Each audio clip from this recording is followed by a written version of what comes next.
It's about the whole. It's about the process, especially in film and television, because it's such a collaborative effort. It really is about the work and the end result, and it's not about you, and you can't take it personally because it's literally, it's not personal.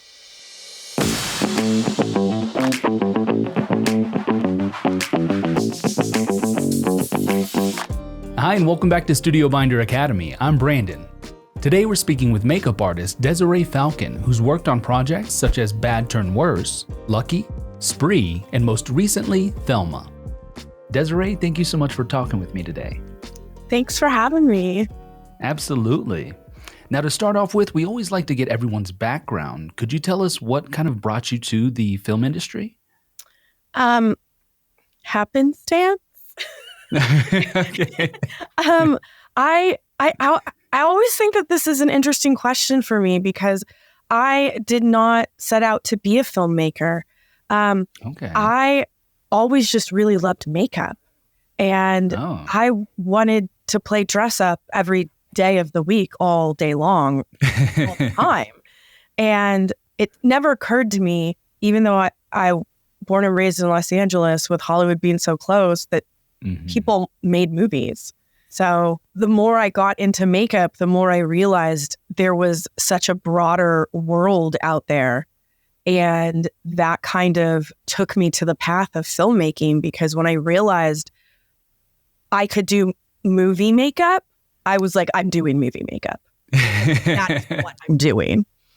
And you know, I'm here now. I still don't quite understand how I got here, but it happened. Yeah, I mean, it happens that way for a lot of people. You know, you just fall into it, and luckily, it's something you love. I do. I love it. Yeah, you said you were always into makeup. You know, was that just like a coming out of the womb? You're just, I'm doing makeup. Pretty much. It was like dance or makeup, and I hurt my foot, so I couldn't dance anymore. And now I'm like, let's go makeup. Okay. Now, could you kind of walk us through your career path, how you kind of fell into the film industry? Yeah. I actually started doing makeup in retail because that's kind of what I thought a makeup artist was when I was younger. Even though I was like perpetually buying fashion magazines, it never really clicked that someone did the makeup, even though I was trying to emulate the makeup in my bathroom. And I don't know how the connection escaped me for such a long time. But when I realized that that was a job, that's what I wanted to do. I was like, okay, I have to do that. I'll figure out how to get to a counter, and then maybe I'll figure out how to get to fashion. I had no idea. No one in my world worked in entertainment or worked in fashion or anything like that. So I really had no idea how to make any of that happen. But I just kept doing makeup on myself. And then I was that girl in high school who was dressed up different every day. Different makeup. It started in junior high. The moment my dad said I was allowed to wear makeup, I went to school with full beat before I knew what it was. I was prepared. But yeah, I started at a counter, and then, got into managing a counter, went into education, did brand and retail, and then stepped away because I was like, this isn't getting me where I thought I wanted to go. And I still didn't know what that was or what that looked like. And I actually took a corporate job. I worked for a bank, but I stopped, and then makeup called me back. No matter what I did, I couldn't get away from makeup.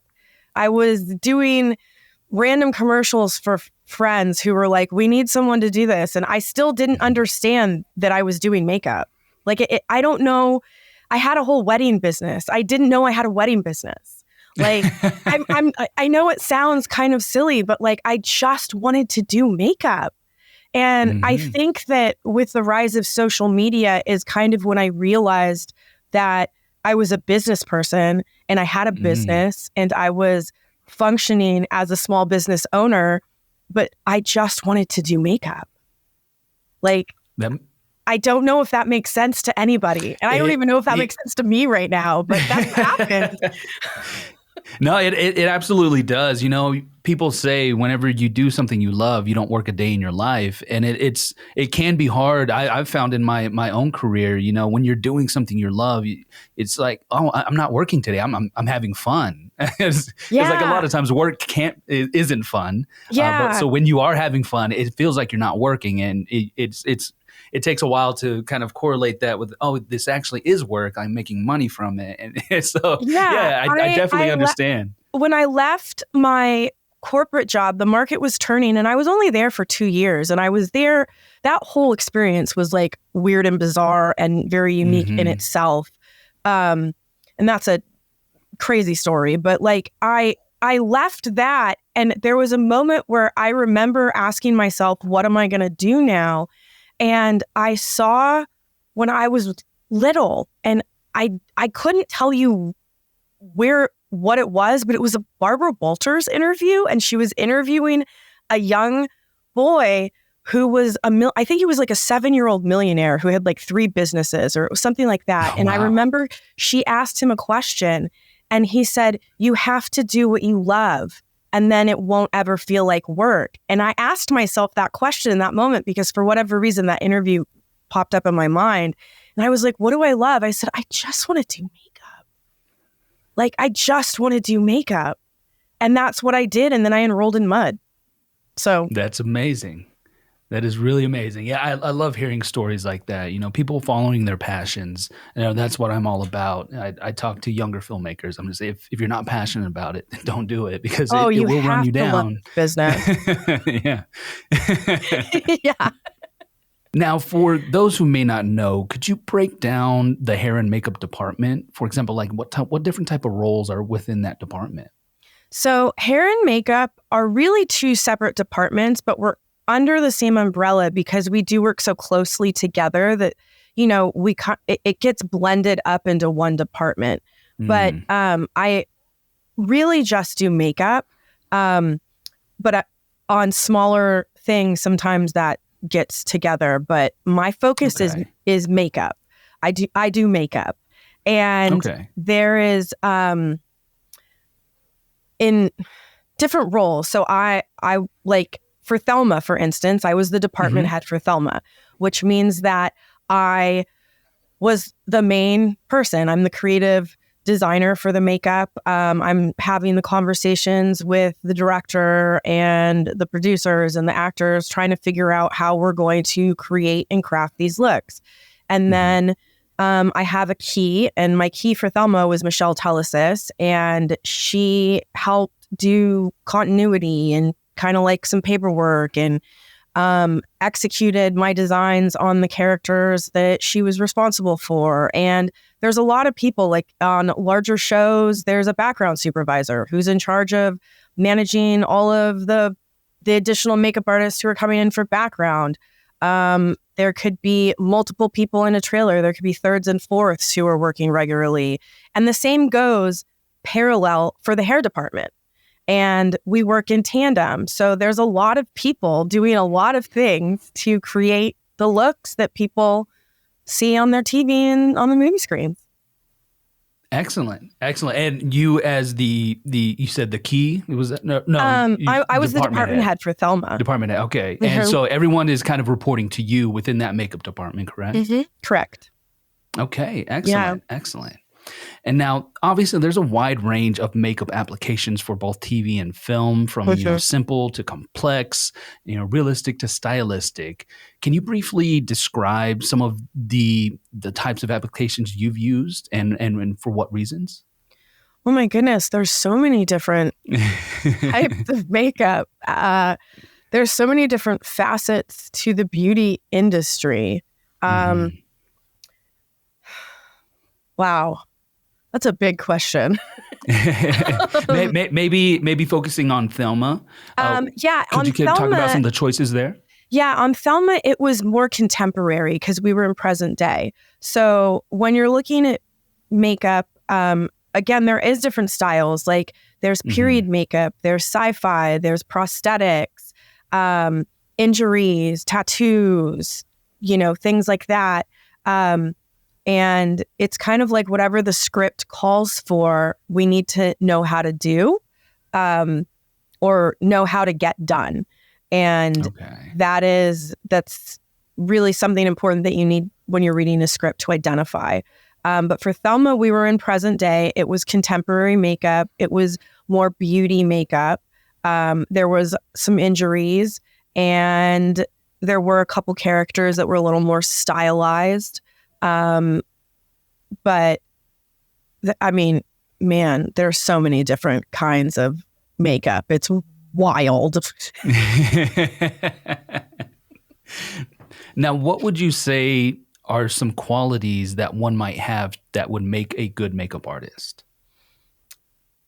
I think being flexible, honestly. Okay. There's a lot of skill that goes into the application, but I think when you're working with a team of people, especially in film and television, a lot of people have a lot of input, and it's very much a collaborative effort. And hearing other ideas sometimes create a better idea and facilitate the vision, and that's what I am there to do as a makeup artist, is to help facilitate a vision of storytelling.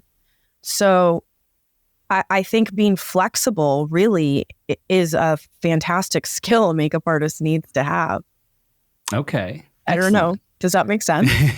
Yeah, absolutely. Now, as far in general, what would you say are some of the misconceptions that filmmakers have about the hair and or makeup department? That it's just lipstick and lashes, because it's not.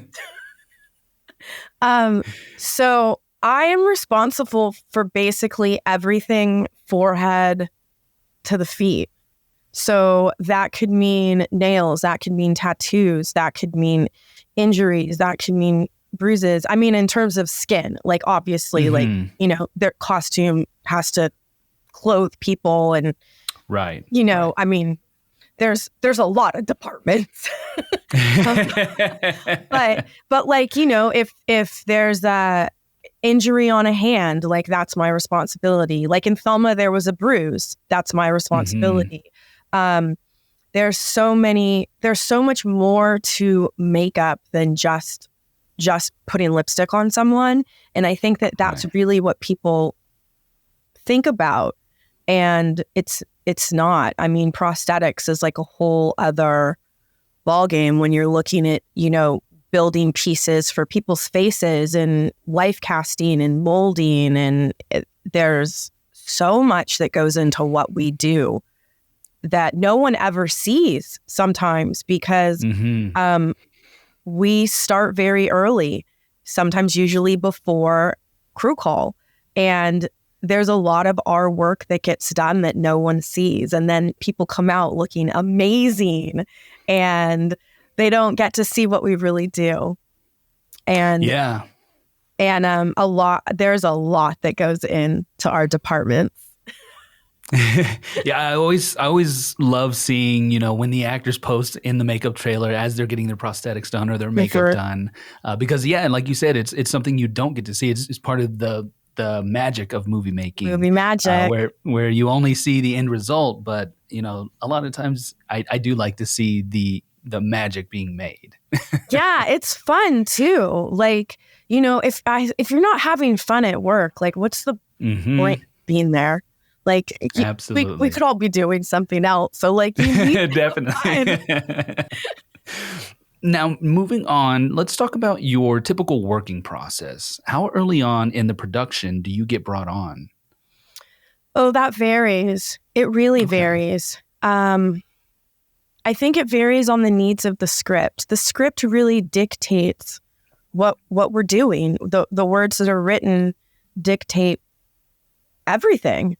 In terms of what is being created. Like you're trying to create, a whole world, and that goes into art, lighting, camera, costumes. Like everybody plays a part into creating this world. So I think it varies on the needs of the script. For Thelma, I think, brought in a few weeks before we started. And then I went into kind of prep immediately because, you just have to start. So every process looks different. Okay. I guess. I don't. All right. I And feel for like that Thelma, was a weird answer. No, it's okay. It's okay. And for Thelma, what did that prep process look like? So for me, when I get a script, I read it and then I try to figure out who these people are. And so I try to figure out, where are we? Like, who are these people? What do they do? Thelma was a more mature person.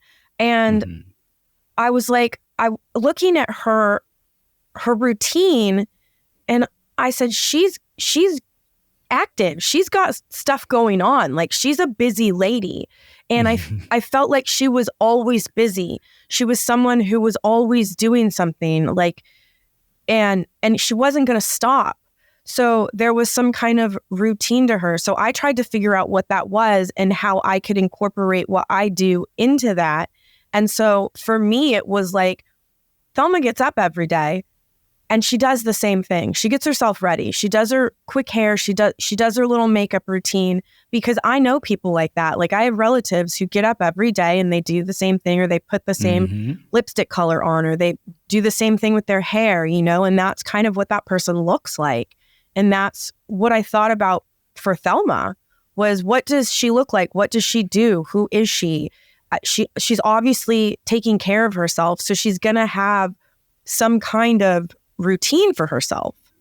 And that's what I tried to bring to the table in terms of her look with that, All right. And are you making these notes in a type of a script breakdown? Oh, yeah, definitely. Okay. Definitely. Yeah, I do a script breakdown. Once I get the breakdown, I pull out all the makeup notes, and then I start to think about characters. And then I'm looking at the actors, if they're cast. Sometimes you have to wait on casting. There's timing with everything. So, and then once people are cast, then I want to know what they think about their character. And that could totally change what I'm thinking, which sometimes is really cool, because they think of amazing things that I could have never thought of. Or sometimes we're super on the same page, and then you're like, yes, this is awesome. Or sometimes they have a better idea and you're like, that's so cool. So, it goes back to being flexible and being willing to collaborate with someone and hearing everybody's ideas. Absolutely. Yeah, I think it always goes back to that collaborative process. Filmmaking in and of itself is such a collaborative medium. And when you sync up on those ideas and you're like, oh yeah, I had the same idea, or someone brings another idea that's better than the idea you had, it just makes for the better product, Totally. That's cool when that happens too. It's really exciting. I get really excited. It's like a kid in a candy store. Like, I'm like, yeah, that's so cool. And it can be like the simplest thing, but it brings me joy. And then when I'm excited about something, I feel good about it. But that also reflects on the person that I'm working with, because if they know that I feel good about something and they feel good about something, and then they go out there and we get a better performance because they feel like they're, the person they're trying to portray, it's all a process. And if I could help facilitate someone's process to be better so that they feel better, that's the best.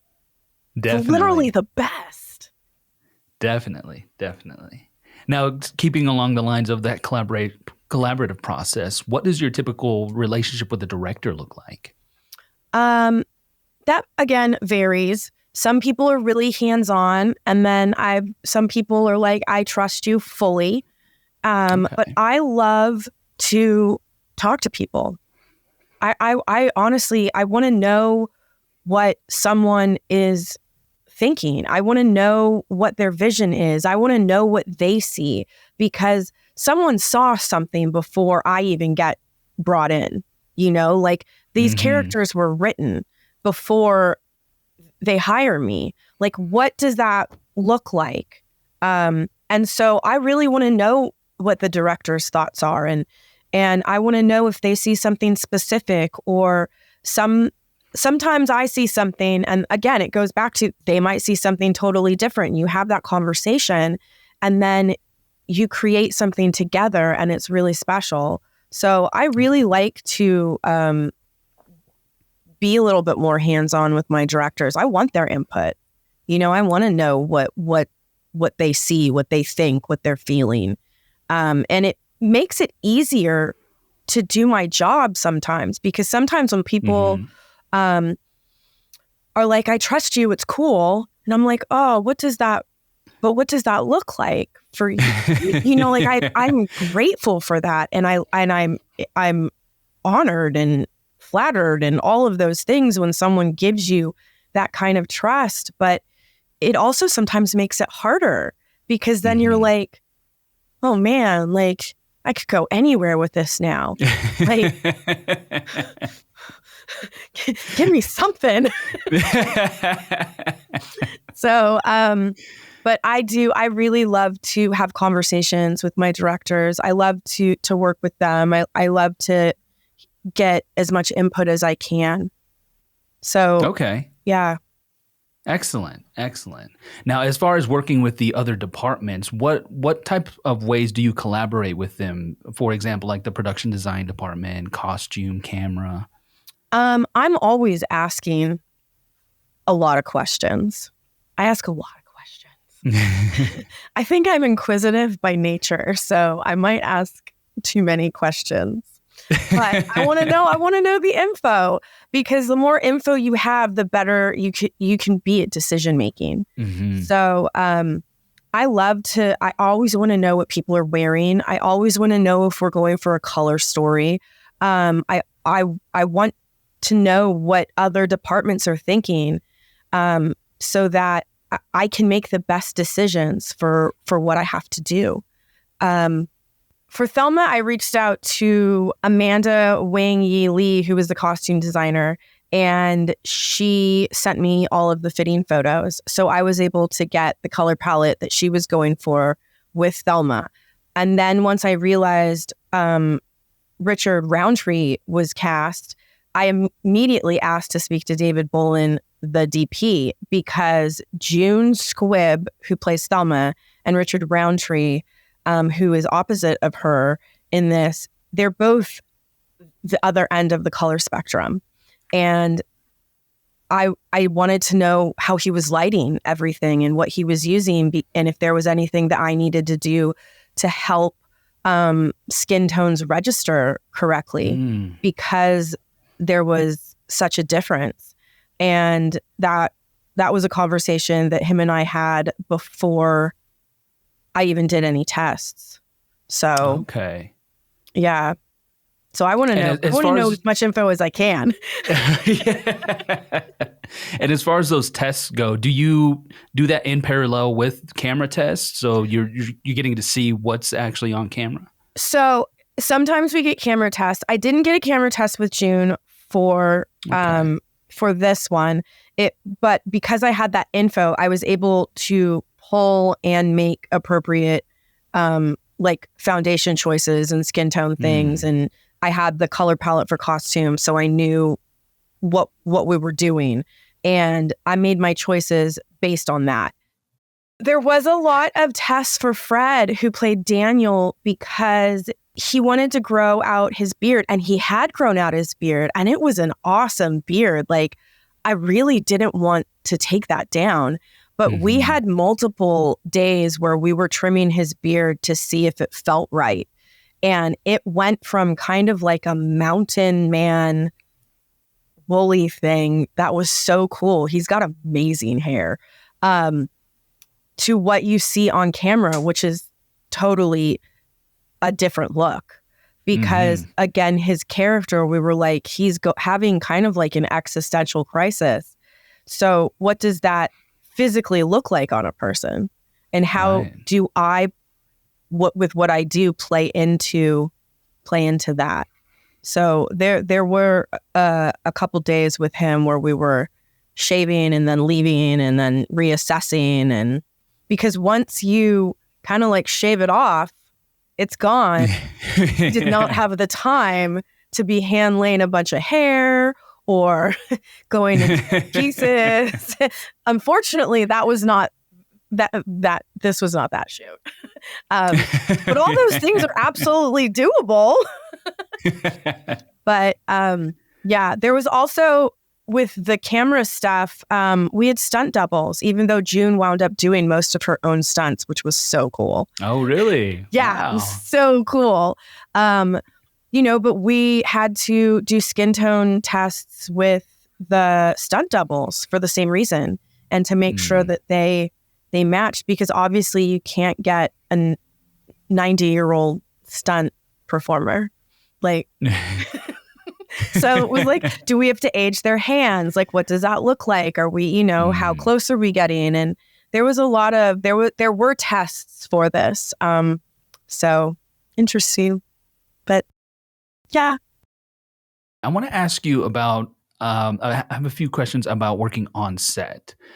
What is in your kind of basic supply kit when going to set as a makeup Everything. Everything. You need to be prepared for everything. I mean, I need to be able to do the makeup of anybody who sits in my chair. And that could be any nationality, any type of skin tone, any type of skin texture. And you can't use one product for everyone.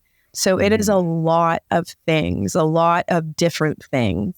And there's so, like, I have a whole room in my house that is dedicated to my kit, plus a storage unit that has all kinds of stuff. And you would think that you don't need that much stuff, but you need a lot of stuff. It's wild. And you need to be able to do it anywhere at any time. So, I mean, my set bag is fully packed. I have basically like a full kit in a bag that I take with me to set. Then you have, the main kit that will be in the trailer. You have actor bags. Like, there's every actor will have their own bag. It's so much stuff. So much stuff. It sounds like it. And now, you had mentioned earlier, someone was in charge of continuity. When it comes to, consistency and continuity, specifically on Thelma, with the story having taken place over a course of a day, how do you go about keeping that continuity over multiple shoot days? It's a lot of note taking, a lot of picture taking, a lot of making sure you know what you're shooting that day. And my key, Michelle Telesis, was really great at helping me log continuity for Thelma. And I take a lot of notes. I write everything down. I need to make sure that I know exactly what's happening. Phone notes, paper notes. Write this down for me, please. Take this note. There's a lot of notes. Don't let me forget notes. But it's a lot of a continuity is really important, especially because Thelma, the majority of it is only one day. It is multiple days, but the chunk of it is one day, and you can't shoot everything in one day. So you are going back, you're making sure that everything matches, you're looking at photos, you're, checking with the script supervisor. Sometimes you need that extra backup. Their job is so important. I could never do that job. I am continually in awe of all script supervisors everywhere. So, yes, I've tried to do it, and it wasn't really my forte. So like, I'm going to give that to somebody else. It's a lot to focus on everything all at once. I am continually impressed by them. Now, in general, what are some of the most challenging aspects of working with makeup on set? I try not to focus on anything negative, ever. But I really don't like when things get discontinued, and that's completely out of my control. I once did a movie where I set a actress's look with a shadow that I did not know was discontinued. And don't ask me how or why the shadow broke and shattered during shooting. And we tried to get a new one and we couldn't find it anywhere. And I actually had to call the company, and by the grace of God, did someone find a shadow for me and like send it to me. But I hate when you set a look and something is discontinued and you have absolutely no idea. It happens more frequently than you think because makeup trends are like clothing, like it's seasonal. And sometimes when you purchase stuff, like you don't always know it's seasonal. And that sucks. That just sucks. Yeah, like you said, it was totally out of your control. But, you know, we love hearing those types of stories because as filmmakers, we all know not everything's going to go to plan. But that creative problem solving, you know, I think that's such a key aspect of any filmmaker to have, you know, because something is going to go wrong. Murphy's Law seems to be in effect in filmmaking every single day. Oh, man, it is. It's every single day. Like, I think it should be like, makeup department head, creative problem solver, like, you know, supervisor, creative problem solver, like, absolutely, you know, prop master, creative problem solver, like that that's all it's kind of like the name of the game that we play, because even though you can plan everything out, something's going to happen. Something's always going to happen. And again, it goes back to being flexible. Like, how are you going to deal with this? Like, you can get all uptight, or you can just be like, okay, like, let's solve it. Like, let's fix it. Like, there's always a solution. There's a solution to everything. And I think that we all just everything, everywhere, all the time, there's a solution for everything. And if we just remind ourselves that every day, I feel like we'll all be really happier. Absolutely. Like, there is a solution. Sometimes it's not the one you think it's going to be, too. Sometimes, you know, it could be something so crazy or bizarre or off the wall, or it could be something really, really simple. And you're like, that was so simple. Like, why was I freaking out? It was like, what? Definitely. Now, as far as, you know, touch-ups in between takes, is there any certain protocols or proper etiquette when doing those touch-ups?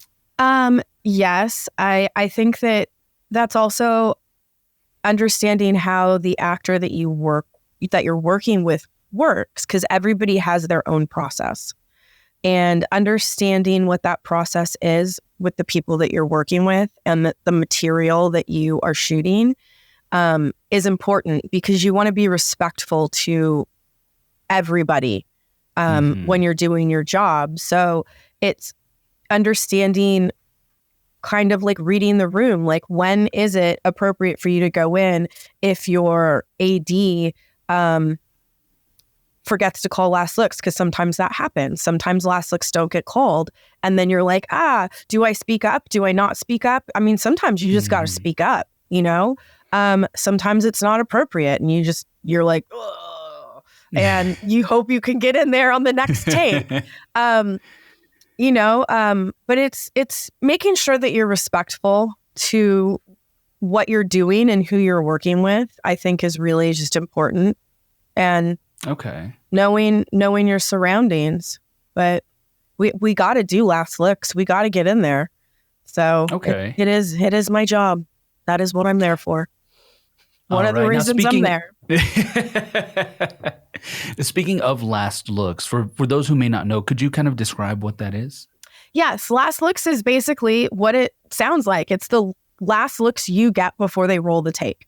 So say you're setting up a take, you got rehearsal has happened. Everybody's had their conversations. We all know what we're going to be doing and we're getting ready to roll. And it's what happens when I go get to do whatever I need to do to the actors, whether it's de-shine them. Maybe I am adding shine. Sometimes I need to add shine. It's whatever I need to do makeup wise before they start to roll to get the take. And that is last looks. Now, I know you said you don't like to focus on the negative things, but are there any common, mistakes that makeup artists make when they're first starting out that they might avoid? Oh, it's not about you. It's never about you. It's always about, it's about the whole. It's about the process. I think that, I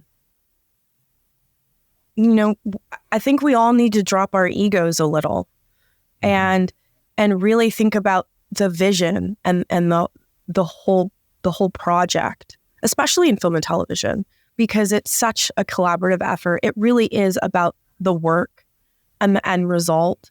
And it's not about you, and you can't take it personally because it's literally, it's not personal. So I think that a lot of people get really married to their idea of their thing, and you gotta let that go. I don't know, just let it go. Absolutely. Yeah, but also I think that people don't realize, especially in film and TV, what a time commitment it is. It is a time commitment, and the days are long, and you have to really go back. What we said earlier, you have to really love what you're doing, because if you don't love it, it's not a good place for people who don't love what they're doing. I had a few people who wanted to come work with me early on in their careers, and I, gave them a chance on smaller projects. And day one by lunch, they were like, "This is not what I thought it was. I don't this is not even remotely close to what I thought this was. This is a lot of work." And I was like, "Yeah, it is a lot of work." And I said, "But at least you found that out now, and I think that being honest with yourself and knowing what is right for you, is a huge, that's I don't know, 70% of the battle, maybe, because I have friends who work in editorial who love working in editorial makeup, and they have no desire to work in film and television because it's just not the right fit of the industry for them. And I think that that's great, that if you know yourself that well, you're winning at life. Come on. Absolutely. Well, one last question for you. Do you have any tips, tricks, or advice for anybody looking into becoming a makeup artist?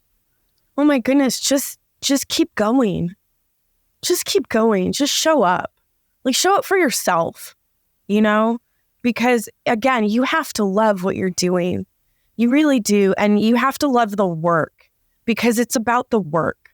And just keep going, because this is not a job for the faint of heart. I don't think that entertainment in general is a job for the faint of heart. You've got to want, there's got to be some kind of burning fire in you to keep going through whatever is thrown at you, and just show up, and be happy to be there. Be grateful. Definitely. If there's no gratitude in what we're doing in anything, in life in general, be grateful, because I woke up today. For real. I woke up. That in itself is a blessing. And what am I going to do with this day? I'm going to be happy that I'm here, and I'm going to be grateful that I'm here, and whatever that I've been given to do today, I'm going to do it with everything I've got, and I'm going to find joy in it, because man, I woke up. Yes. Yes. Such great words of wisdom, not only for filmmaking, but for in life in general. I don't know. Well, Desiree, those are all the questions we have for you today. Thank you so much for taking the time. It's been a pleasure speaking with you. Oh, you're welcome. Thanks for having me. Be sure to check out Thelma in theaters. And if you're looking for more deep dives into the StudioBinder software or filmmaker interviews, be sure to like and subscribe to be notified when new videos are added. I'm Brandon with StudioBinder Academy. Thank you for watching, and we'll see you in the next one.